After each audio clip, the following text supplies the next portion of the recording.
మంచి బజ్జుతో వస్తున్నాడు. దీని అమ్మ ఈ దెబ్బతో ట్రోల్ చేసేవాడికి అందరికి మంచి సమాధానం అయితే ఇచ్చి పడేసాడు. బ్రో ఇప్పటి వరకు అగ్రస్థానంలో అంటే పుష్ప 2 ఉండింది, మరి పుష్ప 2 ఏమైనా పుష్ప 2 జాంతానాయ్ అక్కడ వచ్చేది పెద్ద పులిరాబాయ్. ఇది రియల్ పవన్ కళ్యాణ్ అంటే. ఇప్పుడు చేయండి రా ట్రోల్స్ మీరు మంచి అది సూపర్. అయితే ఇందులో విలన్ గా ఇమ్రాన్ హష్మి గారు చేశారు. మరి పవన్ కళ్యాణ్ గారిని డామినేట్ చేశారు లుక్స్ పరంగా అని చెప్పేసి అంటున్నారు. నిజంగా అనిపించింది విలన్ గా. నేను ఇంత ముందుకు చూడలేదు ఆయన్ని. కొత్త విలన్ ఒక లుక్ అనేది కనపడింది.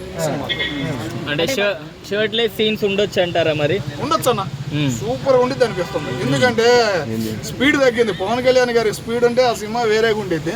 కొద్దిగా నిదానమే ప్రధానం అనే ఒక లుక్ వచ్చింది. ఒక రాజకీయం కనబడబోతుంది ఈ సినిమాలో.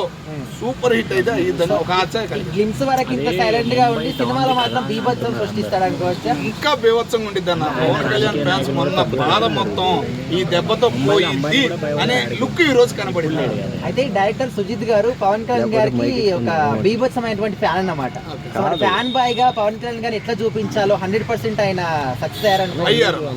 ఈ మూమెంట్ లో సక్సెస్ అయ్యారు. ఎందుకంటే అటు రాజకీయాన్ని ఇటు రెండింటిని మధ్యలో నలిపేశాడు పవన్ కళ్యాణ్ పాపం అనే ఫీలింగ్ కలిగింది అన్న ఇవాళ పవన్ కళ్యాణ్ అనే పెద్ద సీన్. సో ఖచ్చితంగా 25th కి సినిమా అంటే ఒక రేంజ్ లో ఉండబోతుంది అనుకోవచ్చు. రేంజ్ కాదన్నా, మొన్న బాధపడ్డ పవన్ కళ్యాణ్ ఫ్యాన్స్ అందరూ వేళ్ళ మీద వీసులు వేస్తారు. వైసీపీ వాళ్ళు రివర్స్ అయ్యారు కదా, చతికలు పడతాం గ్యారెంటీ అన్న. సినిమా చూసుకొని జాగ్రత్తగా ఇంటికి ఇచ్చారండి. పవన్ కళ్యాణ్ గారి లుక్స్ ఎట్లా ఉన్నాయి బ్రో? చాలా బాగున్నాయి అని చెప్పి చాలా అంటే చాలా బాగున్నాయి. తీయడం కెమెరామెన్ ఎవరో నాకు తెలియదు కానీ తీయడం మంచి షార్ట్స్ తీశాడు. కత్తి పట్టుకునే సీన్ బాగా నచ్చింది మాకు. బ్రో సుజిత్ గారు ఒక ఫ్యాన్ బాయ్ గా ఖచ్చితంగా 100% సక్సెస్ అయ్యారు అనుకోవచ్చా? ఖచ్చితంగా బ్రో. అంటే మేము అనుకునేది ఏంటంటే కేజీఎఫ్ మీద అంచనా వేస్తున్నాం. మరీ అంత ఎక్స్పెక్టేషన్స్ వద్దు. ఫ్యాన్స్ తక్కువ అంచనాలతో పోతే సినిమా హిట్ అవుద్ది. ఏదో ఎక్స్పెక్టేషన్స్తో పోతే కొంచెం డిస్కరేజ్గా బయటకు వస్తారు. సో అంత ఎక్స్పెక్టేషన్స్ ఏం లేవు. Below KGF we're expecting that much. Okay fine it is. Imran Hashmi గారి గురించి ఏం చెప్తారు? సో పవన్ కళ్యాణ్కి పోటీగా ఇచ్చింది బ్రో. యాక్టింగ్ మటుకు పవన్ కళ్యాణ్కి పోటీగా ఇచ్చింది.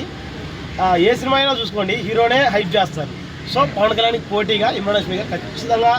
అంటే లుక్స్ పరంగా పవర్ స్టార్ని డామినేట్ చేస్తారని అనుకోవచ్చా?